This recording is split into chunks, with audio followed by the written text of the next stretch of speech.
4 बच्चों को लेकर कथित तौर पर भारतीय प्रेमी सचिन के लिए पाकिस्तान से भारत आई महिला सीमा हैदर इन दिनों काफी चर्चा में है। पाकिस्तान से लगातार इस मामले पर प्रतिक्रियाएं सामने आ रही हैं। इसी क्रम में खुद को सीमा का मकान मालिक बताने वाले मंजूर हुसैन का बयान भी चर्चा में है।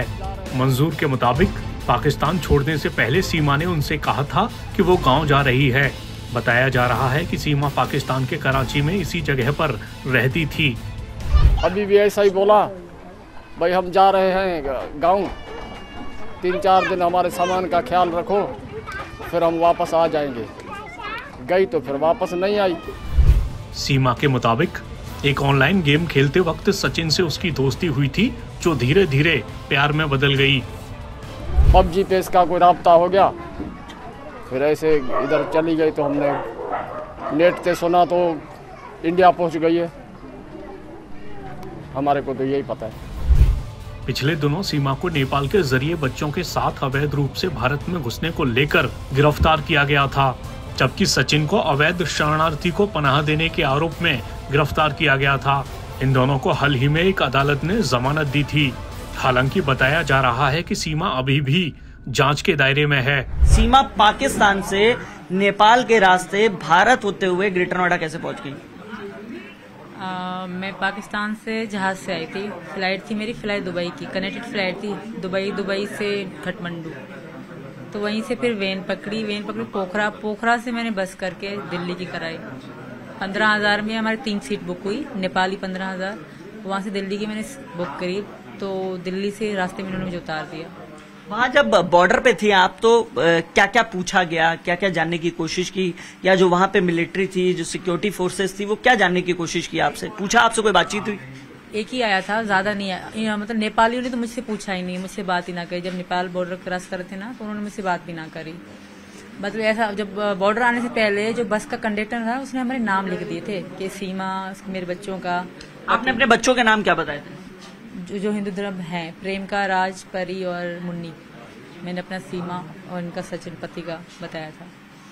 तो क्या पूछा था वहाँ, क्या जानने की कोशिश की थी? जब नेपालियों ने तो कुछ पूछा ही नहीं मुझसे, कोई भी सवाल नहीं करा। कि अपनी नेपालियों से पूछ रहे थे कि ये इंडिया की है, इंडिया जा रही है।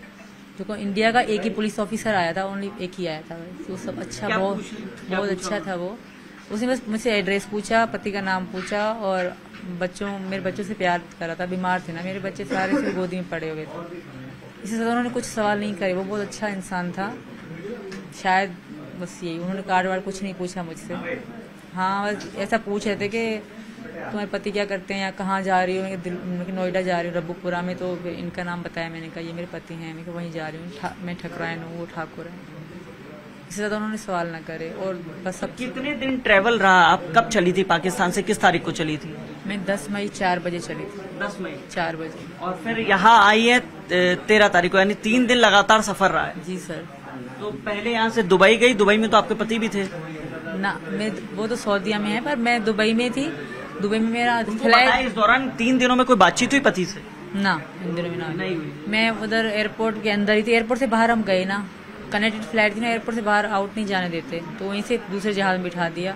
फिर काठमांडू 11 की सुबह में पहुंच गई काठमांडू। ठीक है। फिर काठमांडू के बाद वेन पकड़ी, मैं गई सीधा पोखरा, क्योंकि किसी ने मुझे कहा कि पोखरा से आपको दिल्ली की बस मिल जाएगी आराम से। अच्छा। किसी ने वहीं नेपाल में ही पता पड़ी ना। नेपाल लोग सब हिंदी कर लेते हैं, हिंदी बोल लेते हैं। ठीक है। तो मैं वहाँ से पोखरा गई। पोखरा में रात को रुकी, शाम में पहुंची। सुबह को बैठे जैसे मैं उतरी तो शाम में हम पहुंचे और शाम को मैं सो गई। सुबह बच्चों का आराम करा, एक होटल रूम लिया। फिर सुबह को सवेरे हम निकले और दूसरे सुबह पहुंचे हम।